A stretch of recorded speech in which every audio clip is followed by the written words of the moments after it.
গৌতম বুদ্ধ, যিনি বৌদ্ধ ধর্মের প্রতিষ্ঠাতা, তার জীবন ছিল এক অসাধারণ যাত্রা।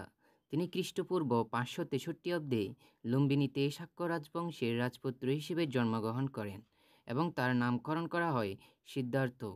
বাল্যকালে তিনি ছিলেন বিলাসিতা ও প্রাচুর্যের মধ্যে, কিন্তু জীবনের দুঃখ কষ্ট দেখে তিনি রাজকীয় জীবন ত্যাগ করে সত্যের সন্ধানে বের হন।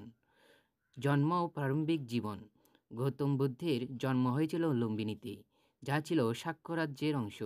তার পিতার নাম ছিল রাজা শুদ্ধোদন এবং মাতার নাম ছিল রানী মায়াদেবী। ছোটবেলায় তিনি সিদ্ধার্থ নামে পরিচিত ছিলেন।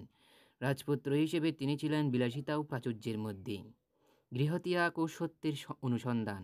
একদিন তিনি যখন রাজ্যের দুঃখ কষ্ট জর্জরিত মানুষের দুর্দশা প্রত্যক্ষ করেন, তখন তিনি রাজকীয় জীবন ত্যাগ করে সত্যের সন্ধানে বের হন। এই ঘটনাটি অবিনিষ্ক্রমণ নামে পরিচিত। জ্ঞান অর্জন ও নির্বাণ। সিদ্ধার্থ কঠোর তপস্যা ও ধ্যানের মাধ্যমে জ্ঞান অর্জনের চেষ্টা করেন। দীর্ঘ 6 বছর পর তিনি বুদ্ধগয়ায় একটি অশ্বত্থ গাছের নিচে সমাধিস্থ হন এবং বোধি বা পরম জ্ঞান লাভ করেন।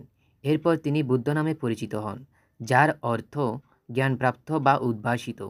বৌদ্ধ ধর্ম প্রচার।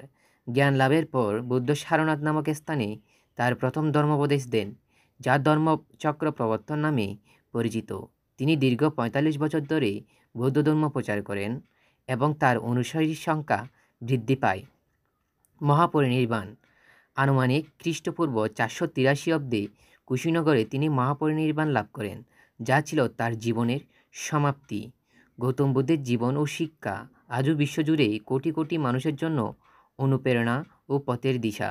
তার দর্শন শান্তি, প্রেম ও করুণার পথ দেখায়।